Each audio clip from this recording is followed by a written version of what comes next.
Hello, everybody. I'm absolutely delighted to be welcoming you all back onto another season of the series Vina Talks Andy Life. Um, a couple of notifications, I suppose, before we get started. From this season, we're starting implementing a new little alteration, which basically involves a call to action. So in every single episode, me and my amazing guest, as you will see today, a super amazing guest, actually. Yeah, please.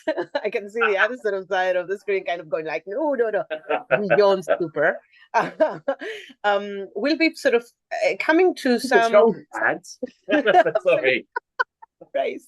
Right, oh my goodness. Uh, oh yeah, I do expect quite some interaction. So most of you who find us on an audio sort of version a little bit too much to sort of follow, please do hop on our YouTube channel, and you'll be able to see way more of us, in the full glory of the action, I suppose, rather than just the sound.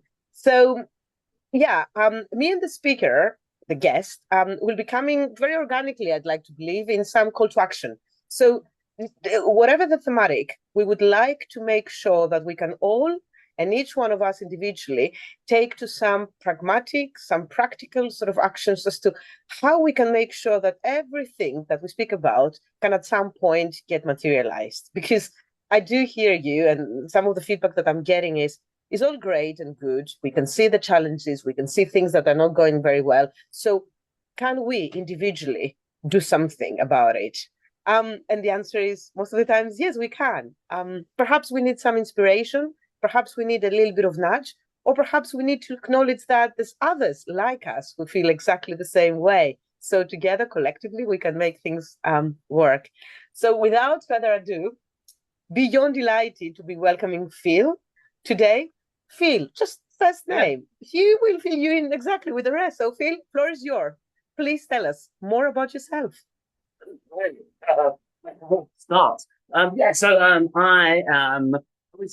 run the market research and comms agency, which interestingly, I was doing another podcast last week, and I wanted for sort of branding comms agency to not think about when branding your own agency.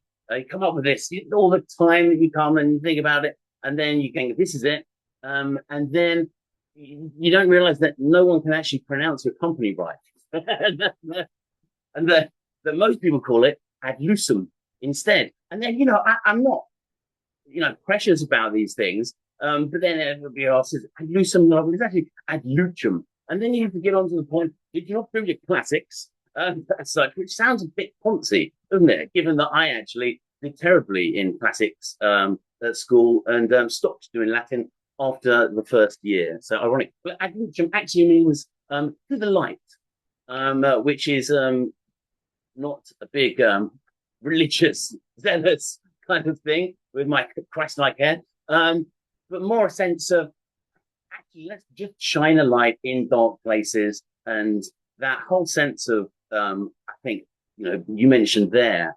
and I think like we do lots of talking and writing about stuff, certainly in the financial services industry, but actions are the most important thing, but they have to start from real wisdom and real understanding of all the different kind of nuances and all that kind of stuff. So that's why it felt like an apt name that turned out not to be so apt because everybody pronounced it wrong.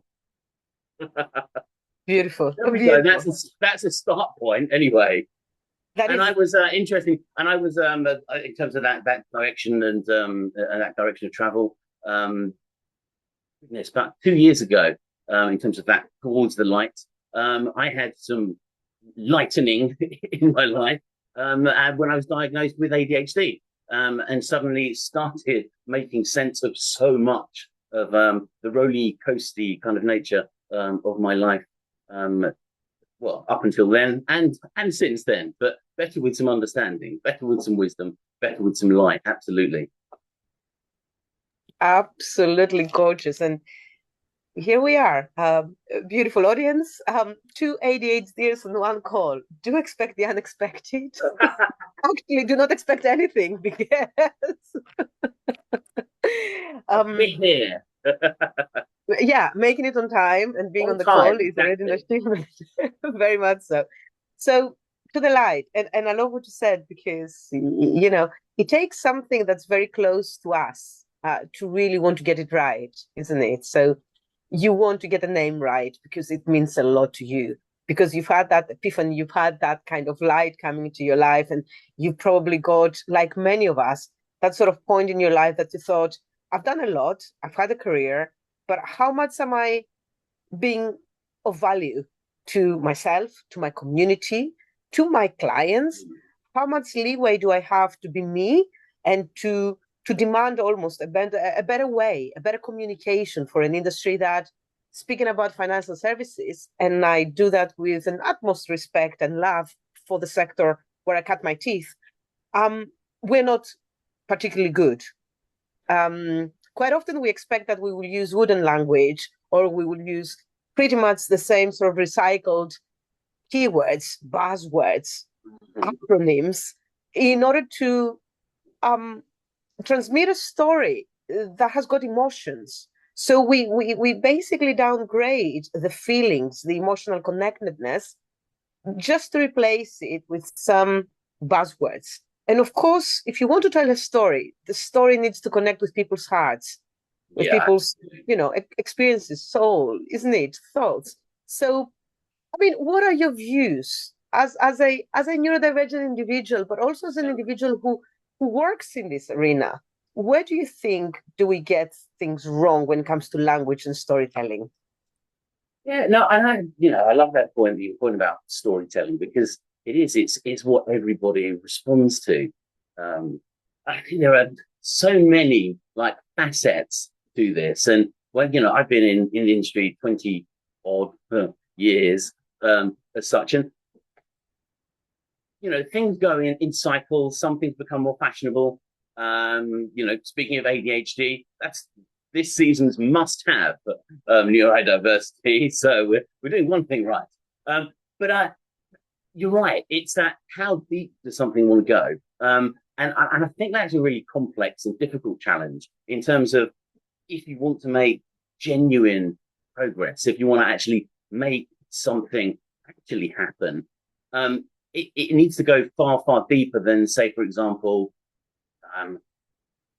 regulatory requirement or whatever it is. I was just thinking the other day that the fact that we have to have regulation called treating customers fairly or something, and the consumer duty to try and put the customer first to make sure we have better outcomes. Says I'm not panning or the regulator or lots of what's happened off the back of things, but the very fact that there's a requirement for this, says something. And there's no point, and it's not helpful just to you could take the contrary view and just go, oh, it's all rubbish, it's all useless, and that's not going to help anything either. And I think that the first part, I would say, comes from, and it was Stephen Covey in his book, Seven Habits of Highly Effective People. Seek first to understand, and then to be understood. And I think as an industry, often we're still in broadcast mode, telling our story. At best, you've got communications which actually do linguistically hit the mark, tell a story, but that doesn't matter if we don't understand the stories of the people that we're trying to talk to. So that is the first step, I think, in that journey. And I was just thinking back, actually, from as an example of all the lots of work that we do in so-called thought leadership, and I hate the phrase anyway.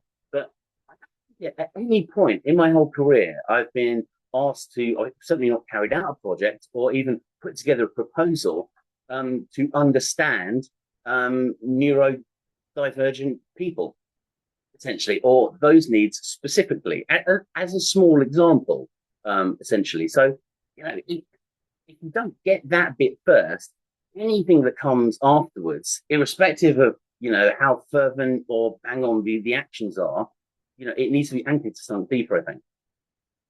That's my first thought. I don't know. What do you reckon? I entirely agree. And I love what you actually said, mentioning the regulator and mentioning the duty of care. and duty obviously to the clients. I find that as a sector, we have the tendency to just want to oblige. And police us, and if you police us, we will try to do what you ask us to do. We will make sure that we will employ as many people in compliance, and I mean, we do need compliance, and we need these exceptional individuals who do the most amazing sort of work in trying to sort of, line us up and really tell us what's the do's and the don'ts. That's all very good. But where I am actually feeling we are growing a little bit more deficient is in that sort of utilizing our own liberty and our own sort of cognitive function. And this is where cognitive diversity comes in, to be able to decipher, translate, apply all these requirements in a way that most resonates with our curious and I guess, not easily satisfied minds. I think often enough we expect ourselves to just take it as is, as it's given to us, and just run with that. What if I might have a different opinion? And could it be so that my different opinion can facilitate a better evolution of this requirement by the law? Yeah, and I like that. And I think it's almost like, as you were saying that, I was thinking, to an extent, and I understand how it happens, I've been provider side before, almost we've just talked about seek first to understand, then to be understood. It's almost sometimes we're constrained to seek first to comply, and then to satisfy our shareholders. If in that, there's a rigidity there, certainly, in terms of the interpretation. I mean, if you look right down to whether it be a company's brand statement or its mission or its values, again, you can look at, lots of them, and this being a tad reductive, and I don't know, knocking people, they're all quite samey, really, aren't they? And they're the sorts of things that you'd expect a company to do. So they're not so much missions as, playing it safe. They're more just a description of the process of their organization as such. And so it's perhaps not surprising then that the way that then that plays out across the organization, bearing in mind, obviously, that, any brand is only the plural of every person doing what they do every day. And it's then the impact of that, essentially. If every single person is confined in a far more narrow way just to tick a box, it probably shouldn't be surprising then that at the end of the day, most brands within the industry are fairly samey and play it safe. And there isn't a permission to break outside of that. So it's not terrible, it's not bad, but is it awesome? Is it really serving people? Is it really connecting with someone? It's probably not. I'd more no, if we're honest. Wow. What you said just right there is, I think we should sort of create a bite size and replay in order for us to be reminded that anytime, and I get that so frequently, particularly nowadays, particularly post-COVID, as people try to recover, the losses, they started sort of looking outside our financial and, say, professional sort of, sector, into the likes of Google, or the Alphabet, or, the sexier, the Apple. And again, they always sort of looked at these mission statements, and the mission statements, despite all the glitziness and the kind of big flashy lights, they are very down to earth. They're very much about, we'd like to bring information close to the community. We'd like to create accessibility for everybody, and this is where the penny should have dropped quite some time ago, to realize that even all these incredible people who meanwhile reside in King's Cross with the most suburb of rooftops, have got elements of community, accessibility, education, but not education in terms of you sit down and let me preach at you or, speak at you. No. It's all about this two-way sort of stream. Something that perhaps the financial services industry with insurance, enabling people and organizations to bounce back up after a big loss or after a massive natural sort of, catastrophe, an earthquake or whatnot. We have it right there in our raison d'etre of existence. But it is exactly what you said, Phil. I very much believe is what you said, and I've taken a note of. We seek first to comply and then to satisfy our shareholders. Well, the latter is about profit making, revenue generating, whereas the to comply is all about being within the sort of the boundaries of what we are allowed to do. Where is the human element in that? Where is the creativity? Yeah, and look, I get 100%. I'm not saying we shouldn't do those things. Of course, you want to comply. I mean, of course, you want to satisfy your shareholders. Like, if those are fundamental, those are vital bits of the equation. If they fail, then the company doesn't exist to serve anyone. Like, absolutely. The question or the challenge is, is there another way to do it? Are there better approaches that can, empower more of a connectivity? I mean, we've said, within the financial services industry, there's sort of the trust or mistrust on the level of connection. At best, there's, you get some recently you've heard on radios, octopus stuff. And, that comes slightly closer to actually getting a sense of the feeling. And I think, within the industry and in the big city, and this is starting to kind of soften a bit, but certainly I've presented back lots of brand kind of research, and often those kind of softer metrics, perceptions about how people feel about something, are dismissed as fluffy bunny metrics, and I think that we miss a trick there sometimes, because we're all human beings, and actually what we choose to do or not choose to do is often based more on how we feel about something than what we think about something. And I think that is a slight disconnect with, I think as an industry, we can typically focus our attempts and our communications on telling, informing. There's lots of gaps typically talking within the industry, whether it's a protection gap or the savings gap, whatever it is. And we look to fill that gap with more information and expect something to change. And you still have the same protection gap that we're talking about for a long time. Because, more information or clearer information, don't make information clear, 100%. But if it doesn't change how people feel, then it's not really doing the job. And I think we miss that feeling part of it, and undervalue how important the feeling side of things is versus the informational getting things right. And certainly when you look at most kind of compliance requirements and within those frameworks, it's a lot about the information per se, and without so much measurement about actually how affecting how someone feels about something.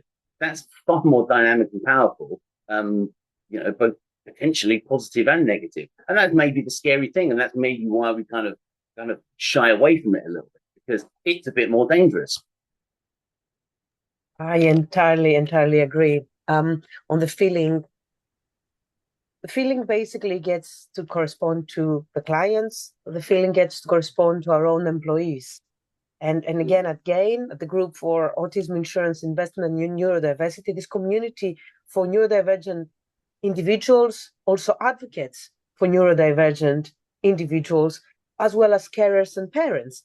It's all about the feeling. It's about the feeling of not being represented, the feeling of being marginalized, the feeling of not being sufficiently engaged, or being engaged rather on the surface. And this is where, I see such a direct sort of pattern and correlation to the quiet quitters, or to the conscious quitters, or to the fact that as companies, as brands, oftentimes we feel disconnected to the values that we set out to be in the very beginning of this firm. And this is something that, again, without wanting or wishing rather to sort of push us into the call to action, there better be a call to action, right?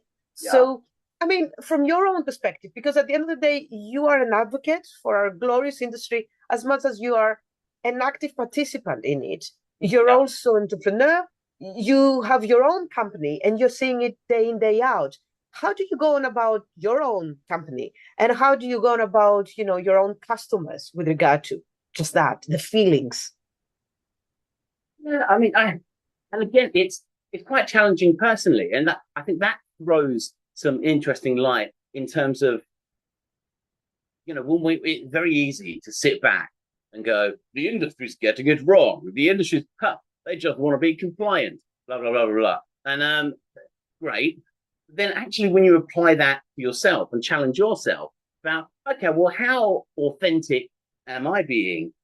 Essentially, am I just doing what I need to do to get another project over the line?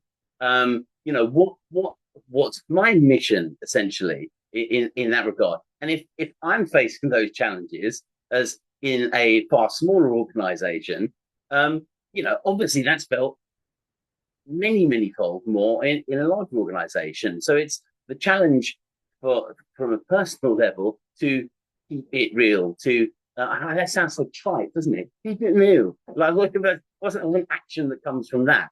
But I think just having a clear sight on a day-to-day basis about what your values really are, and even in the small things on a day-to-day basis, like almost like say for example this call, for example, it's tempting. Everyone goes through the same things. If you've got a web meeting or a business type stuff, that whole assessment, as much as you might not, we go, oh, we don't think about what we're going to wear or stuff like that. Well, maybe it's just me. Maybe I think too much about those things. But how far are you putting the and I do a lot of time as well because I think, oh, I work in the kitchen because I quite like working in the kitchen because there's a nice space, and then there's the garden just outside. But then you're thinking, oh goodness, there's the kitchen's a mess. Should I put on one of those fakey things in the back that looks a little bit more businessy? My dad, Tony Wickenden, will be shocked when he sees I've got a pirate t-shirt on, or whatever. And just all of those kind of things means that bit by bit, decision by decision, then that whatever that personality is, gets kind of marginalized essentially, and it becomes more like the norm, like the industry. So from my challenge then in there is, this is what the industry looks like, and so it wants less of this. And from a personal perspective as well, with ADHD, I can see that whole sense of fitting in and the sense of, oh blimey, the rest of the world feels like a different planet a lot of the time, and that whole sense of I don't belong here, and what I bring isn't valued or isn't enough, and because that isn't, those behaviors aren't rewarded, you do everything. People talk about masking, but you do everything that you possibly can to put on a different mask, to put on a different suit, because you want, the human being wants to be loved, valued, appreciated, respected. And so you'll do anything to actually get those things, including marginalize your own personality and be the person you think people want you to be. And that's really sad because then you get a whole community just doing what we think we should do. And then, it is really sad, isn't it? You're like, well, how can human beings be happy and like don't exist? If we're all trained so desperately hard to be something else or to achieve the success that we as a society value and say, this equals success, this equals success, this equals success. And actually those things, if we look at them broadly speaking, are pretty flipping reductive and pretty flipping hollow, if we're all perfectly honest. But if you don't attain that, if you don't meet that level, then you're not celebrated or congratulated or rewarded in any kind of way. So, sweat the small stuff, I'd say, and practice. Well, something practice being you. Just small things, but put a pirate t-shirt on. As such, just those tiny small things collectively stack up, and bit by bit, you realize, what? Actually, it is okay to be me. I don't have to be like that is. um, I'm all right. Essentially, I can relate to that personally, and I say these things. These are my personal experience, my personal journey as well. I nearly didn't put the pirate T-shirt on. Beautiful. All of it. All of it. You spoke about, feeling homogenized or indeed consciously homogenizing ourselves Hmm. and therefore one brand after the other just to fit in that box of what a narrow definition of success or of high returns should look like, when I find that by restricting the definition of success or revenue generation, we cut short the potential of doing way more. And yet you also spoke about the individuals who feel not that they belong, or they're not seen, or not rewarded, celebrated. And ultimately, what it also means, those people will probably not achieve such a great career as their own potential is destined to achieve, where they know to try and sort of pull themselves backwards just to fit in that box, through the masking, through this wider sort of call to be accepted. So, call to action, loved it. Small things, practice those small things, practice that being yourself. And something I often speak about, and I try to remind myself, because I've fallen prey to this. I've been in the industry, and I wanted to sort of pacify my hands, too much gesturing, Vina, just, Yeah, 100%. I relate. keep those hands quiet, and all of these, all the kind of the oversharing, or the wanting to speak about my own experience. For me, it's always come as a non-issue, that of course I need to speak about my own experience, because chances are the other person I'm speaking to, be it a client, be it a colleague from another international office, completely different cultural sort of values. And we should be able to find a connection, a point where we kind of go, aha. So Yeah, we've got something in common. And if I have something in common with you, it means that we are closer to establishing trust. And if you yeah, establish trust, you can call yourself a team. And yeah. that team, as we say, community makes stronger. That team of two, three more people is definitely better than one single individual and little tiny dots scattered all around the ecosystem of our industry, working separately. I mean, we cannot achieve things, right? This way. Enormously. I mean, talking of like calls to action, I think publicly with the T-shirt as well. And I would say be more pirate.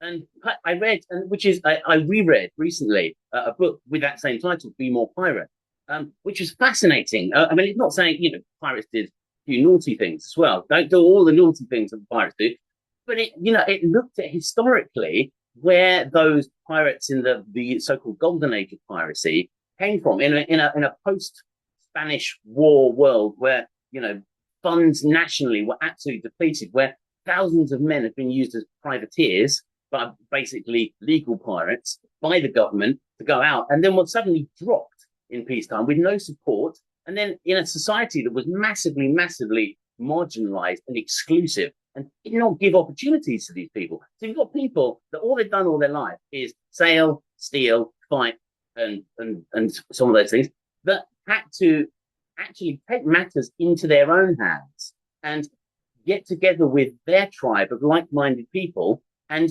make things happen. Again, I'm not saying go steal large amounts of things and put on fancy outfits. Do the fancy outfits, yes, but not necessarily the steely bits. But the point being that actually out of that movement grew, and in the Caribbean, pirates actually were some of the most egalitarian lot of people versus the society in Europe at that time that was hugely hierarchical. Egalitarian were forerunners for civil rights movements like democracy, equality. They had crews that included all sorts of people from all over the world, including women, which was unheard of at the time, and everyone had an equal vote. Everyone got an equal share of the booty. The captain could be voted off at any point. Everybody had some equality. I mean, Blackbeard, the actual Captain Blackbeard, and his other cohorts, almost single-handedly stop slavery at that time. It's just like with all of the slaves that have been taken from Africa over to Caribbean plantations by British Empire owned stuff, in sacking those ships consistently, every single time they met a ship that had human cargo on it, they would free anybody that was enslaved and give them an opportunity, if they wanted to join their crew as an equal member as such. And so a lot of what was achieved in that time by proportionally a small amount of people through getting together over we'll just take the principles rather than the practicality, the specifics out there, like the fighty bits, but, pull them together with a group of marginalized people and achieve something and take care of each other. And what was achieved, the disruption to shipping, to industry was enormous. And what I can't help think is, to your point earlier on about if you marginalize these people, they're going to go off, and they're not going to be successful, or they'll be successful in other areas. But just think what the British Empire or England or each of those respective countries could have achieved if they'd have actually integrated and used people more effectively. These wonderfully effective people at what they did and achieved so much from a very small proportion of society is quite an interesting analogy, I find. So my takeout number 2 is, find out what, and I'm just copying from the book here. It's a great book. Read it. It's already your audio book as well. But be more pirate. How can you apply some of those principles to your business, your day-to-day life, your whatever it is? Yeah, gorgeous. Be more pirate. I love it. That's be more rule breaking. Be more rebellious. Yeah. Identify those different people. Way. Yeah. Yes. And we talk a lot about disruption in the industry, don't we? And because disruption has happened before, and obviously because of all the technological advancements, it has happened in the domain of technology. Yeah. We keep on looking with these binoculars for the next technological advancement. Yeah. We can claim another disruption. But disruption happens much lower, in another layer than that. It happens in the people. It happens in these kind of critical thinkers. Yeah. It happens in the people who are not satisfied with the plain sailing, with the vanilla of their way. We enable business, and we do not want to rock the boat, albeit pirate or otherwise, Yeah. And we just allow ourselves to exist because it pays beautifully, and we can enjoy ourselves, albeit just for a 2-week holiday to go into the 5-star hotel. And what we basically sort of sign out and away from, very consciously, is our own day-to-day life. When that 5-star result feeling, going back to the first sort of part of our discussion, could have been there in a day-to-day forming, articulating, living our own life, knowing that you've gone to the office and it wasn't another 9 to 5 or a 9 to 9, which was just spent into doing the same, but you were literally representing yourself, advocating for yourself, advocating for your tribe, advocating for your dependents, advocating for those people who are happy to swim outside the lane of comfort zones or of what needs to be met just to break even, and want to go beyond. And often enough, we want to go beyond, not just for our own sort of personal sake, but because we'd like to see a happier community. We'd like to enable a better sort of place. We want to see less discrimination. We want to see more liberty in the thinking, and that's exactly the allegory. We used strong topics and notions already in our discussion because that's all an allegory. We don't want to repeat the black pages of our, the sad pages of our history. We want to create allegories, however, having learned and understood these things that we've experienced as humankind into ways we can improve the workplace, our day-to-day lives. And can I just also add Shakespeare? The other day, I learned that Shakespeare has broken more than 3,000 language rules in his own books. Exactly. Because he created words that did not exist, and he really challenged. So he's one of the number ones or the top sort of 5 rule breakers in history, and somebody as widely appreciated, celebrated, and such an amazing genius as Shakespeare. So really break some rules, because this is the only way in the route we can achieve something better. We can improve what we currently own. Yeah, 100%. I love that. I love Shakespeare as well. Awesome. But I guess that point as well with breaking rules, and that comes back to the kind of cultural thing as well. It comes back to that old adage of, people need to not be punished for breaking rules or failing or, messing something up in the pursuit of something better or greater or whatever it is. And, I mean, this is something we've talked a lot about in the industry, but that I think that's one of those factors as well that squeezes out that creativity, that personality, that the juice, if you like, because of the fear of what will happen if you get it wrong.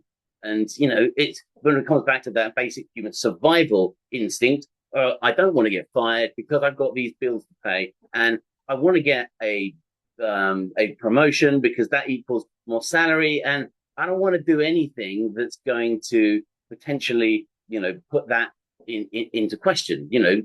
People want to survive and do well, and that's fine. But it's sad that we force people to feel like that, essentially, and we don't. It's that whole thing of rewarding people and celebrating failure just as much as you celebrate successes, essentially, as long as it's in the pursuit of the right thing. And again, because of those kind of stricter requirements, regulations, compliance things, we prioritize other things over that. And so, we play small. We show up smaller or in the way that we think that we ought to show up. And then it's not surprising then the results are, fairly meh, for want of a more technical phrase. Yeah, absolutely. Mediocre. On the celebrating failure, something that really has taken me a long time to get in terms to or with is when we feel, how can I identify somebody who's a fellow pirate?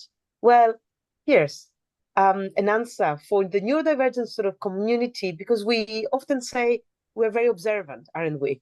We see patterns, we see the details, we see things that others kind of just skim through. This is the thing. So observe the people and observe those ones who, even if you might disagree with the positions of one another, they've dared to say something different. They've dared to basically show that I'm not going to go linear. I'm going to say, albeit as a joke, something different. Go and engage with them. Go and have a little bit of a chit chat with them afterwards. Go and say, oh, what you said there, although I disagree, has really made me think about it. So would you like to explain, or could you please, let me in your thought a little bit more? And I can guarantee you that the moment you approach those people who have said something because also they want to find an anchor, they want to sort of perhaps fish out for the people who will be equally drawn by these kind of pearls of wisdom or perhaps provocations, why not? Go and connect with them.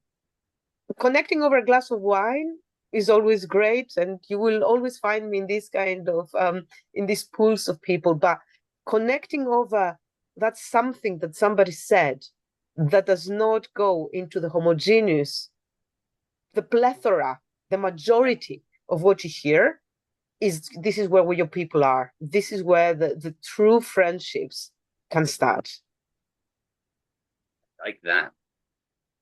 We got deep. No, absolutely.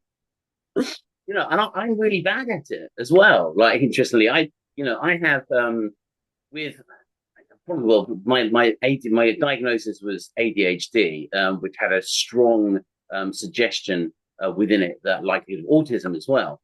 And I thought, let's deal with one thing at a time.